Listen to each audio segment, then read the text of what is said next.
Bienvenue dans ce nouvel épisode du podcast des photographes professionnels.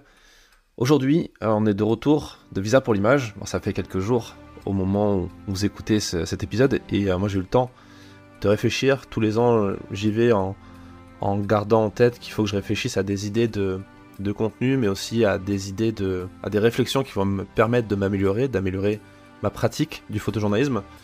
Et il y a une réflexion qu'on a menée avec plusieurs membres de mon agence. On était quand même pas mal, on était plus une grosse vingtaine, pratiquement 25 à être là sur toute la semaine de mon agence, le collectif DR. On avait loué une maison, etc. C'était cool. Et on a beaucoup discuté, beaucoup réfléchi autour des projections, des expositions, des rencontres, des conférences, des échanges qu'on a eu avec d'autres professionnels. Et il y a une réflexion qui est revenue, quelque chose qui, j'ai l'impression, on n'en parle pas assez, et c'est important d'en parler aujourd'hui, c'est l'importance du journalisme dans le photojournalisme. Et ça a l'air con de dire ça, parce que dans le photojournalisme, bien sûr qu'il y a journalisme, mais on se rend pas compte à quel point c'est le mot le plus important du terme, en fait, de l'expression. Et il faut comprendre qu'un photographe n'est pas forcément photojournaliste. Ok, ça, on le sait déjà, parce que la photographie, c'est plein de choses. Photographie, ça peut être artistique, on peut être artiste, photographe auteur, c'est le bon terme, quand on travaille sur un projet personnel artistique, quand on travaille pour une exposition, quand on travaille pour un livre, une résidence, ou etc. Ou on peut être photographe artisan, quand on va répondre à un travail de commande, un mariage, un shooting de client, du corporate, etc. Même si le corporate, on sait qu'on peut vendre aussi droit d'auteur. Mais je rentre pas dans le détail technique, juste pour vous expliquer que vous savez qu'il y a la branche auteur, la branche artisan, et puis il y a la branche photojournaliste. Un journaliste, un photojournaliste, un photojournaliste, c'est un journaliste, ça il faut le comprendre.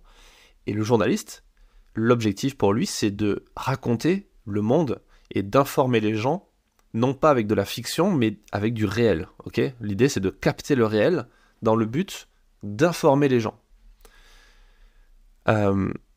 Et ce métier-là, il peut se faire avec ou sans la presse, avec ou sans une publication dans la presse.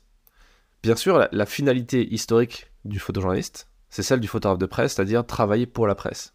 Mais aujourd'hui, on est en 2024, il y a un truc qui est passé par là qui s'appelle la crise des modèles économiques de la presse. Aujourd'hui, les médias, les journaux, les magazines, papier, web, etc., ont de moins en moins de budget, publient de moins en moins de reportages, prennent de plus en plus de photos, d'illustrations, voire de photos de stock, voire même commencent à prendre des photos d'IA. Donc, le photojournaliste, son client principal n'est plus la presse. Et ça depuis, franchement, un petit moment. Mais c'est pas le seul support, la presse. Et c'est même pas la finalité ultime. Parce que, même quand vous parlez avec des photographes qui ont plusieurs décennies d'expérience, je pense par exemple à Patrick Chauvel, qui en parle très bien dans plusieurs podcasts, sur plusieurs épisodes du podcast que j'ai pu faire avec lui, dont un qui arrive très bientôt, mais sur la chaîne de Défense Zone, donc je vous invite à guetter ça, parce que ça va être super intéressant. Lui, par exemple, la presse n'a toujours été qu'un client parmi d'autres. Il a pu bosser pour des boîtes de production, pour de la vidéo, ou il a bossé pour des expos, pour des conférences, pour autre chose. Et comme c'est le cas pour la plupart des photographes qui vivent du photojournalisme. Parce que vivre du photojournalisme, ça ne veut pas dire vivre de la presse. Ça veut dire vivre de son art, vivre de ses images, de sa production photojournalistique dans le but d'informer les gens. Et si la personne qui vous fait un chèque, c'est un journal, ou alors c'est une institution, ou alors c'est une entreprise autre que de la presse, en fait, quelque part, c'est pas très grave. Alors, pour la commission de la carte de presse, ça va poser problème, parce qu'on vous demande d'être payé par un organe de presse. Mais au final, il y a une réelle hypocrisie par rapport à ça, parce que une entreprise de presse aujourd'hui, je dis bien aujourd'hui, c'était pas le cas il y a plusieurs dizaines d'années, mais aujourd'hui, la plupart des journaux sont possédés par soit des milliardaires, donc des holdings qui sont là pour faire des va-et-vient d'argent pour optimiser fiscalement, et pour vendre du shampoing dans une boîte et vendre des journaux dans l'autre. Je caricature, mais c'est quand même assez l'idée, ou des fonds d'investissement, ou des banquiers, etc. Donc au final, quand vous avez votre petit chèque d'une entreprise de presse, comme, je sais pas, Libération, Le Figaro, etc., in fine, l'argent, il vient d'une trésorerie de 2-3 boîtes au-dessus, d'une holding qui vend peut-être des armes dans le cadre du Figaro, c'est le groupe d'assaut, ou qui vend des forfaits téléphoniques dans le cadre de Libération avec la boîte de Patrick Drahi, etc., etc. Donc, au final, l'argent que vous touchez, certes, il vient d'une boîte de presse, mais qui appartient à des boîtes qui sont de non-presse. Donc, au final, ça veut rien dire, en fait. Maintenant, c'est clair que la publication dans les médias, c'est important. Mais aujourd'hui, avec les réseaux sociaux, un YouTuber va toucher beaucoup plus de monde que le journal de 13h ou de 20h sur TF1. Ah, ça, c'est un fait aussi. Il faut s'inscrire dans la réalité. Donc, c'était la finalité historique d'être publié dans la presse, mais c'est de moins en moins adapté à la réalité du marché. D'accord ? Et d'ailleurs, Visa pour l'image est le très bon exemple qui démontre depuis plus de 30 ans que la presse n'est pas la finalité pour les photojournalistes. La plupart des gens que vous verrez exposés dans les expos de Visa pour l'image ou projetés le soir au Campo Santo, la plupart ne travaillent pas pour la presse H24, ne vivent même pas des revenus de presse. Ils vivent de travaux corporate ou de bourse ou de commandes institutionnelles, etc., etc. Et tant mieux, en fait, il y a plein de choses. Mais il faut comprendre que l'important, malgré tout, ça reste d'informer. Et ça, la différence de tous les autres types de photographie. Un photographe de mariage, il n'est pas là pour informer, il est là pour créer des souvenirs pour le marié ou sa famille. Le photographe artisan qui bosse pour une boîte, il est là pour faire de la communication pour la boîte. Le photographe artiste, il est là pour montrer une réalité du monde qui lui est propre, sa vision du monde, etc. C'est très subjectif. Et le photojournaliste, il y a 3 points clés que j'aimerais développer dans ce podcast avec vous qui font que c'est un photojournaliste. Et ces 3 points qu'il faut comprendre, plus qu'accepter, il faut vraiment les maîtriser. Le premier point, c'est l'importance de contextualiser ces images et de faire passer l'information avant l'esthétisme. Un photographe peut se concentrer sur l'esthétique ou sur l'émotion pour faire passer quelque chose, un message, une émotion, un témoignage, quel que soit. Tandis que le photojournaliste, lui, il est là pour capturer et transmettre une information en lien avec l'actualité. Alors bien sûr que l'esthétisme et l'émotion, c'est important pour faire passer l'information. Mais le plus important, c'est faire passer l'information. S'il n'y a pas d'information, il n'y a pas de photographie, de photojournalisme. Le travail de photojournaliste, c'est de témoigner pour l'histoire et pas seulement capturer une belle image. C'est une phrase que disait Chauvel dans le podcast, mais il me l'a dit aussi quand on était partis ensemble en Ukraine, c'était assez marrant. Il disait, moi je m'en fous de la lumière, je m'en fous de s'il y a un beau coucher de soleil ou quoi, le but du jeu c'est de montrer ce qui se passe en fait. On n'est pas là pour enrober le truc, on est là pour montrer une information, pour apporter une information.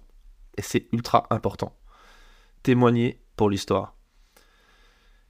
Il y a la notion aussi quelque part de responsabilité vis-à-vis de son public, mais aussi vis-à-vis du pouvoir et des politiques. Pourquoi ? Parce que le journaliste, et donc le photojournaliste, a un rôle social important. Il est garant d'une crédibilité vis-à-vis du reste du monde et vis-à-vis du pouvoir. Parce que pourquoi on parle du 4e pouvoir quand on parle des journalistes ? C'est parce que l'histoire nous a montré que des journalistes ont fait et défait des règnes, des mandats politiques, des dictatures, des régimes corrupts, où il y a beaucoup de corruption, corrompus. Il y a une notion de responsabilité. On ne peut pas faire n'importe quoi quand on est journaliste. D'accord ? C'est pour ça que le 3e point sera sur la question de la déontologie. J'y reviendrai après.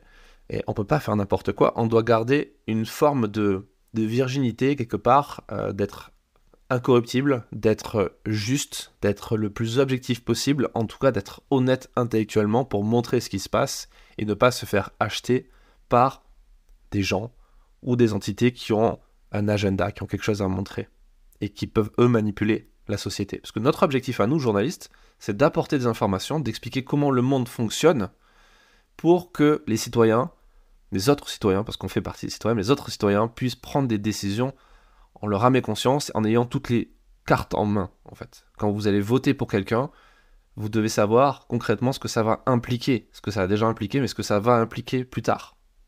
Et pour ça, il y a besoin des journalistes, il y a besoin des articles, il y a besoin des reportages, il y a besoin qu'on sache comment fonctionne le monde. Le 2e point, c'est être capable de mettre son sujet avant son ego. Le sujet avant l'ego. Pourquoi ? Parce que la photo, c'est un métier d'ego, très fort. Des gens qui ont un fort ego, qui ont une forte image d'eux-mêmes, Et on le voit à Visa d'ailleurs. On le voit à Visa comme on le voit dans plein d'autres festivals, mais Visa, c'est un peu le festival de Cannes du photojournalisme. Et je pense que les gens qui l'organisent n'aiment pas forcément cette formulation, mais quelque part, malgré eux, ils font tout pour que ça y ressemble. Parce qu'on a quoi? On a des cérémonies de remise de prix, on a des gens qui se pointent parfois en costard ou très bien habillés pour se voir remettre un chèque de plusieurs milliers d'euros pour avoir fait des photos de guerre parfois. Donc le décalage est parfois assez bizarre de ces cérémonies de remise de prix. La personne fait un petit discours, elle remercie sa famille, etc. Comme on pourrait remercier quelqu'un après avoir eu un Oscar. Et on finit dans une soirée avec des petits fours. Et derrière, il y a cette envie, parce qu'on fait ça devant un parterre de plusieurs milliers de personnes qui rêvent, qui vendraient leur mère pour être à la place de cette personne, pour avoir cette reconnaissance, cette fierté, cette validation sociale, et quelque part cette légitimité aussi de se dire photojournaliste ou photographe de guerre ou autre chose.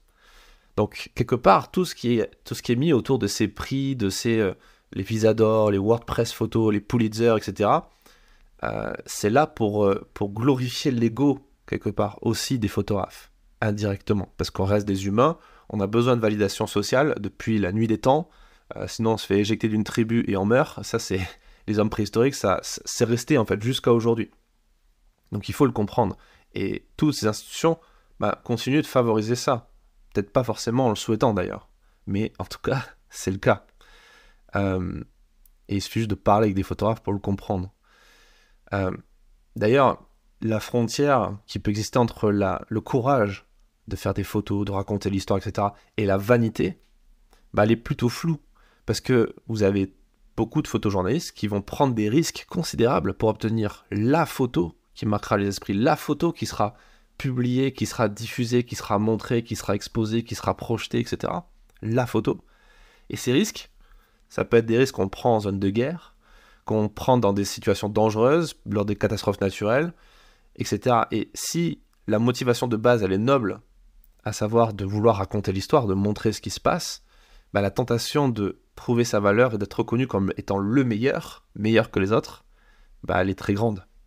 Et elle va faire prendre des risques à beaucoup de gens. Et c'est pour ça qu'il y a des photographes qui meurent dans des zones de guerre, et moi j'en ai connu, parce que ils sont allés là où les autres n'ont pas envie d'aller. Et bien sûr qu'à posteriori, on pourra toujours dire, oui, mais c'est bien, ça fait avancer la liberté d'être informé, etc. Mais il y a ce moteur qui est l'ego aussi, qui fait qu'on a envie de prendre ces risques, parce qu'on a envie de la récompense aussi. Et la personne qui dira que c'est faux, c'est juste un gros menteur, en fait. C'est pas possible. Moi, c'est ce que je pense aussi. On est drivé par ça. Et c'est bien, quelque part, parce que ça nous permet de nous dépasser. Si on n'avait pas d'ego, si les gens n'avaient pas d'ego, si l'humain n'avait pas d'ego, il n'y aurait aucune innovation, il n'y aurait aucune création, il n'y aurait aucune ambition de créer quoi que ce soit pour faire avancer la société. Maintenant, il faut être capable de le gérer.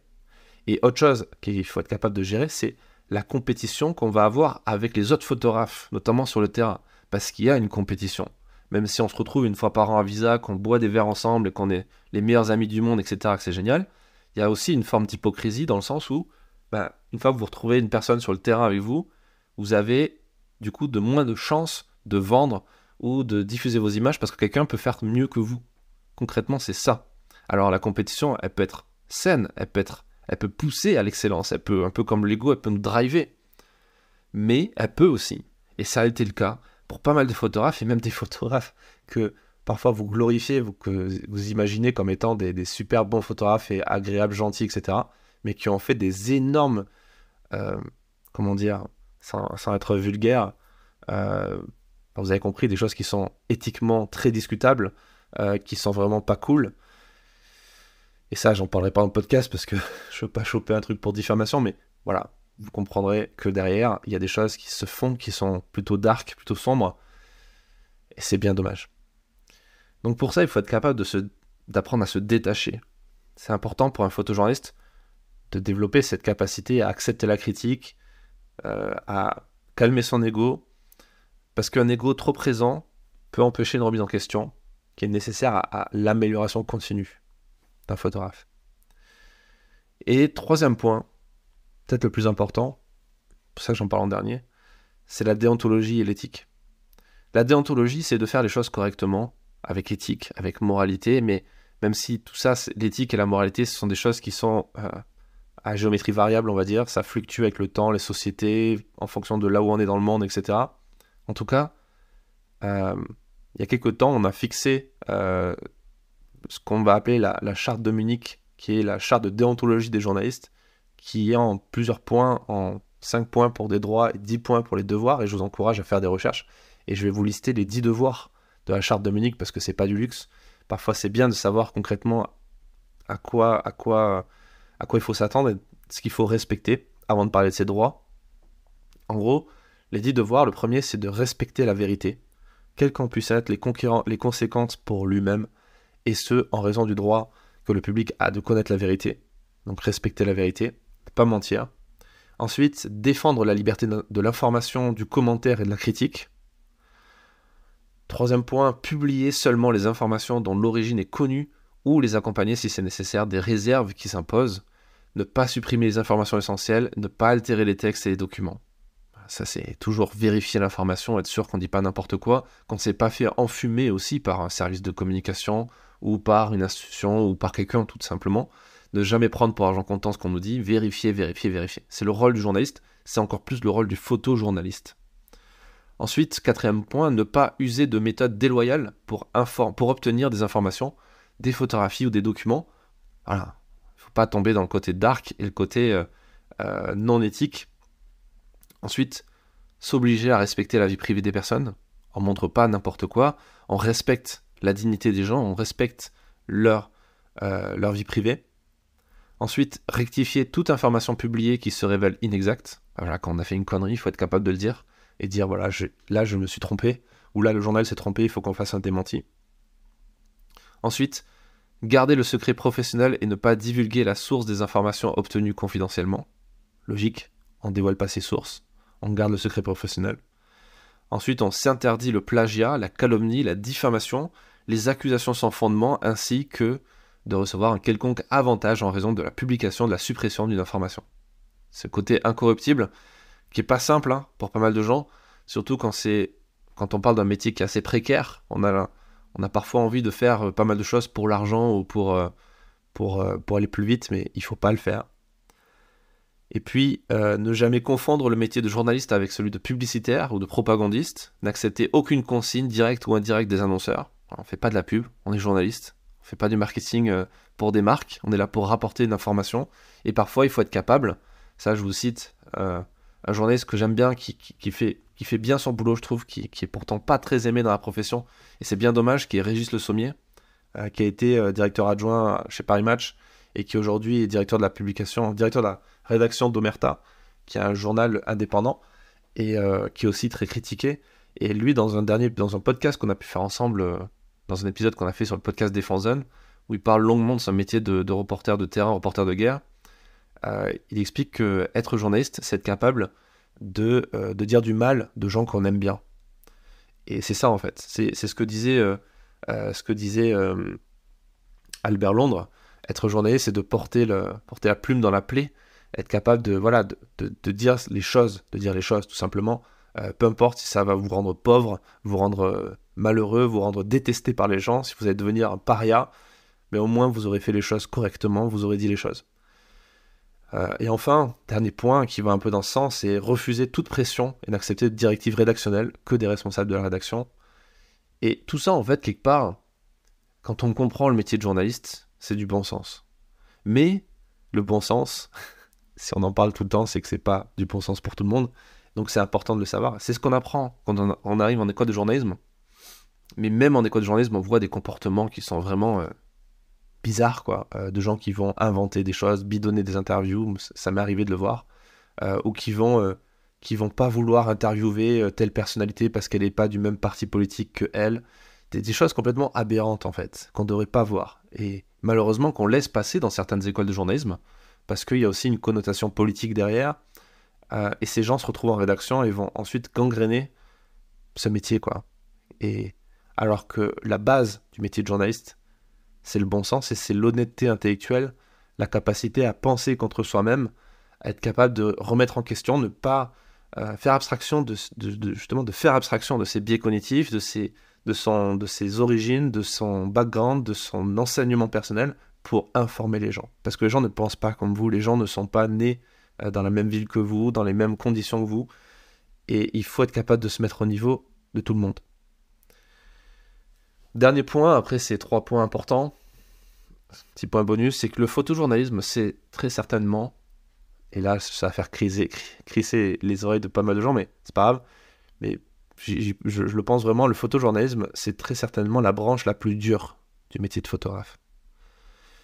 Et je peux l'affirmer aujourd'hui après des centaines d'entretiens que j'ai eu pour le podcast ou pour d'autres articles avec des photographes de tout horizon. Photographes de mariage, de studio, de portraits, d'animaux, de documentaires, de tout ce qu'on veut. Et ça un peu partout dans le monde. Alors, non pas que ça soit plus dur techniquement, c'est pas plus dur que de la photo studio par exemple, où il faut gérer plein de lumière artificielle, etc. Mais c'est le marché qui est plus dur. Pourquoi ? Parce qu'il y a clairement moins d'argent dans la photo de presse que dans le reste de la photographie. Et du coup, c'est très difficile de durer dans ce métier. D'ailleurs, je l'ai vu cette année encore à Visa pour l'image, quand vous allez tous les ans, depuis plus de 10 ans, au Café de la Poste, à Visa, pour voir les photographes qui sont là, il y en a certains que vous voyez plus, qui viennent plus, parce qu'ils n'ont plus les moyens, ne serait-ce que de venir à Perpignan, de prendre Airbnb à 30 € la nuit, ils peuvent plus en fait. Parce que c'est pas rentable pour eux, ils font autre chose, ils font un autre boulot. C'est comme ça. Et le photojournalisme, ça demande beaucoup plus de sacrifices et beaucoup plus de prise de risque que n'importe quel type de photographie. Ça veut dire partir en zone dangereuse, pas tout le temps bien sûr, mais ça peut l'être, ça peut demander de partir en zone dangereuse, voire en reportage de guerre. Ça veut dire produire et financer soi-même ces reportages, en sachant dès le départ qu'on gagnera peut-être jamais d'argent avec ces photos qu'on va produire. Ça veut dire financer des reportages alors qu'on ne sait même pas si on va ne serait-ce que rentrer dans ses frais. Et il y a beaucoup de photographes qui ne veulent pas faire ça, qui ne sont pas capables psychologiquement de faire ça. Ils ne sont pas capables de se dire « Ok, ce mois-ci, j'ai dépensé 2000 € et je ne sais pas combien je vais gagner. » Et le mois d'après, ils se rendent compte qu'ils ont gagné 500 €. Ils se disent « Waouh, putain, j'ai perdu 1500 €. Ok, qu'est-ce que je fais ?» Et là, il y a plein de gens qui arrêtent, qui abandonnent. Mais en même temps, parfois, il n'y a pas trop le choix. Hein. C'est comme ça. Tu dois payer des factures, c'est ok. Mais il y a plein de gens qui ne comprennent pas ça. Et il y a d'autres gens qui vont être capables de s'endetter, qui vont faire des petits boulots à droite à gauche, mais pour continuer à faire ça. Et ça demande des sacrifices. Ça demande de prendre des risques. Et autre chose aussi, c'est que ça demande de se confronter à la réalité du monde. Et la réalité qui peut être assez dure, parce qu'on va voir la misère, la guerre, la connerie humaine, plus globalement quand on va croiser des politiques ou quand on va croiser des zones de guerre, parce que c'est une connerie humaine absolue, mais c'est la réalité humaine, c'est comme ça. C'est la réalité du monde. Et ça dégoûte pas mal de monde. Ça dégoûte pas mal de monde parce que tous ces inconvénients mixés à une réelle précarité économique, le fait de ne pas gagner beaucoup d'argent, ça fait que les gens tombent dans le burn-out et quittent la profession. C'est un truc qui explique très bien le sociologue des médias Jean-Marie Charon. Il a écrit plusieurs bouquins à ce sujet, notamment un bouquin en 2022 de mémoire qui s'appelle « Hier, journalistes, ils ont quitté la profession », où il a fait pas mal d'interviews, d'entretiens avec des gens justement qui ont quitté le métier parce que trop dur, trop chiant, trop compliqué, pas assez rémunérateur, trop de burn-out, etc. Et plus récemment, il a écrit un livre qui s'appelle « Jeunes journalistes, l'heure du doute », où il parle encore de ça, mais à travers le témoignage de jeunes journalistes, des journalistes de moins de 30 ans, qui se rendent compte qu'en fait, la vitrine était très sympa, était très dorée, donne très envie de rentrer dans la boutique, mais au final, ce qu'il y a derrière la vitrine, ce qu'il y a en arrière-boutique, c'est pas terrible. Ça te demande de travailler le week-end, de travailler la nuit parfois, de partir au coup de sifflet, de pas avoir le temps de mener une vie sociale, de pas avoir le temps d'aller boire des coups en ville avec ses potes, de pas avoir le temps de construire une relation sociale avec quelqu'un. C'est pas simple. C'est pas simple, c'est un métier qui est pas très bien payé, en plus, où on n'a pas forcément des supérieurs qui savent manager, qui sont bons. Ok. Mais en fait, le journalisme, c'est pas fait pour tout le monde. Et le photojournalisme, encore moins. Parce que le photojournalisme, ça veut dire acheter aussi du matos photo. Ça veut dire dépenser des milliers d'euros qu'il faut renouveler parfois tous les ans parce qu'on peut le péter ou parce que c'est obsolète, son matos. C'est un sport de riche. C'est comme disait un de mes premiers mentors d'ailleurs, c'est un sport de riche. Tous les ans, tu dois remettre 10 000 balles sur la table pour avoir du matos de qualité. et en plus tu risques de le péter. Moi, ça m'arrivait de me faire voler du matériel, ça arrive à presque tout le monde de se faire voler un sac photo, ça m'arrivait de casser du matériel, ça m'arrivait de me retrouver dans la merde, sans parler des risques qu'on prend sur le terrain pour être au plus proche des événements, parce qu'un rédacteur ou un journaliste radio, ok, il peut rester dans sa rédaction presque toute sa vie parfois. Un photographe, s'il veut faire des photos, il va falloir se déplacer, quoi. Il faudra aller sur le terrain, ça veut dire des billets d'avion, ça veut dire des hôtels, ça veut dire dormir parfois dehors, ça veut dire plein de choses en fait. Et derrière, c'est une réalité, quoi. C'est une réalité qu'il faut mettre en avant, parce que tous les gens qui rentrent dans des écoles de journalisme, tous les ans, il y a de plus en plus d'écoles de journalisme, alors, souvent privées, hein, parce que c'est compliqué de faire d'avoir les agréments pour être public et surtout reconnu par la profession. Vous savez qu'il n'y a qu'une poignée d'écoles reconnues en France par la profession. Et au final, la plupart des gens, ce qui est aussi compliqué du coup, de rentrer dans ces écoles, parce qu'il y a peu d'écoles, il y a beaucoup de gens qui veulent journaliste. Donc du coup, il y a des concours d'entrée qui sont très compliqués. Et il y a beaucoup de jeunes qui n'ont pas les capacités de se former, ou qui sont pas très bons pour entrer dans ces écoles-là, ou qui n'ont pas la motivation non plus, et qui vont choisir des écoles privées, où là, en gros, tu payes et tu rentres. Tu vas payer 5, 10, 15, parfois 20, parfois 30 000 euros l'année. Là, je déconne pas, j'ai vu des écoles faire payer 30 000 euros l'année, pour ensuite sortir avec un diplôme qui veut pas dire grand-chose, parce que ton diplôme, ton bout de papier, oui, tu peux l'encadrer, c'est sympa. Moi, je l'ai encadré dans ma chambre, c'est sympa. Mais il m'a jamais fait bosser, en fait. C'est pas un diplôme qui te fait travailler, c'est tes idées, c'est ta capacité à aller trouver des reportages, à les faire et à les vendre. Et ça, il n'y a aucun diplôme qui te formera ou qui te facilitera le travail, sauf si, petit exemple, petit contre-exemple, si tu veux rentrer dans des rédactions comme France Info, Radio France, etc., France Télé, ils demandent de faire des écoles de presse reconnues, des écoles de journalisme reconnues. Mais après, le reste du temps, 99,9% des journalistes photo, ils sont pigistes, ils sont employés à la pige, et leur diplôme, on s'en fout. Je connais des gens qui ont à peine le brevet des collèges et qui gagnent beaucoup plus d'argent que des gens qui ont fait Sciences Po ou des écoles reconnues par la profession, quoi. Mais je diverge. Euh, mais d'ailleurs, on est quand même nombreux, c'est ça qu'il faut se dire aussi. Il faut pas être défaitiste. Si on est encore assez nombreux à pratiquer ce métier, venez à Visa pour l'image, vous allez voir des milliers de photographes indépendants et qui veulent vivre de ce métier. Si on est nombreux à vouloir faire ça, c'est parce qu'il y a encore pas mal d'opportunités, et surtout, c'est une vie incroyable. Vous allez voyager, si vous arrivez à le faire, mais en tout cas, quand vous arrivez à le faire, vous allez rencontrer des gens incroyables, vous allez dans des endroits où les gens n'ont pas le droit d'aller, où les gens ne vont pas, vous allez pouvoir raconter des histoires incroyables, vous allez pouvoir avoir ce petit shot de dopamine sur le terrain, mais aussi à la fin, quand vous vendez vos photos, quand vous êtes reconnu, justement, la question de l'ego dont je parlais plus tôt, bah, mine de rien, c'est aussi un moteur qui fait que, voilà, moi personnellement, ça fait depuis 2011-2012 que je suis photojournaliste, et que je vis de ce métier, même si au début ça a été compliqué, que j'étais étudiant, je gagnais 400-500 euros par mois, c'était pas ouf, c'était pas énorme, et au fil du temps, j'ai commencé à gagner plus d'argent, j'ai appris à gagner plus d'argent, et aujourd'hui, je suis loin d'être le seul. Je connais des gens qui vivent très bien de ce métier-là, et vous pouvez en écouter certains d'ailleurs, qui sont passés dans le podcast, qui témoignent que bah, c'est possible, et que c'est même carrément parfois mieux pour eux que certains autres métiers, et ils reviendraient jamais en arrière.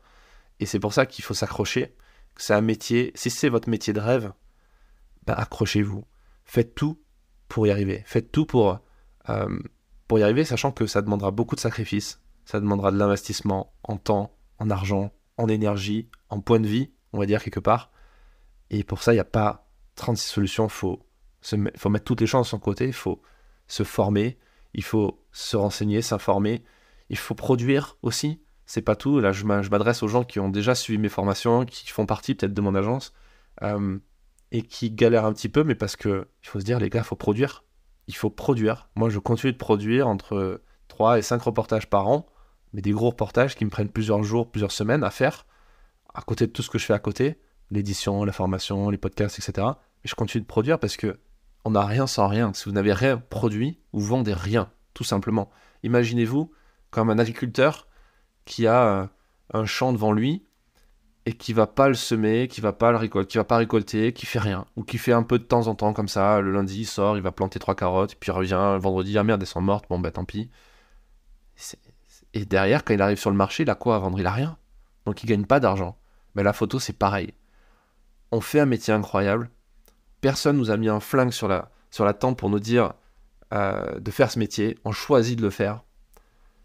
La plupart des gens rêvent de faire ce métier, la plupart des gens n'y arriveront jamais. On sera toujours qu'une petite poignée de gens à oser le faire. Mais il faut être aussi cette petite poignée de professionnels à produire, à faire des images, à se former, à monter en compétences. Moi, si je m'étais jamais formé depuis plus de 10 ans, je serais au même niveau qu'il y a 10 ans et je serais nul en fait. Je ferais des photos de merde et j'aurais jamais vendu des reportages à des magazines. J'aurais jamais intégré d'agent, j'aurais rien fait. Il faut monter en compétences, se former, devenir meilleur que la personne qu'on était hier et ensuite produire, s'accrocher et continuer à y croire. Et c'est ça qui fait qu'on y arrive. Et le pendant de ça, c'est d'abandonner. Et parce que le vrai échec, c'est l'abandon, mais ça, j'en ai parlé dans plein de podcasts, donc je vous invite à écouter les précédents si ça vous plaît. Et je vous donne rendez-vous la semaine prochaine pour un nouveau podcast, une nouvelle interview avec une professionnelle cette fois, de cette profession de la photo, qui n'est pas photographe, vous allez voir. Ça va parler plus d'iconographie et ça va être intéressant. Parce que aussi, le photojournalisme, c'est pas juste un entre-soi de photographe. C'est tout un écosystème avec des gens qui achètent les photos, des gens qui permettent de produire les photos, avec des fixeurs, avec des sociologues, avec plein de gens. C'est tout un écosystème et c'est le but de ce podcast, de faire venir des gens divers et variés, il y a des rédacteurs en chef, il y a des journalistes, il y a des reporters, il y a des sociologues, il y a des entrepreneurs, des youtubeurs parfois, des gens sur les réseaux sociaux, il y a plein de choses. C'est très riche, c'est très varié à l'image de ce métier qui est passionnant. Donc merci pour votre écoute et je vous dis à la semaine prochaine, à jeudi prochain pour un podcast, un nouvel épisode du podcast.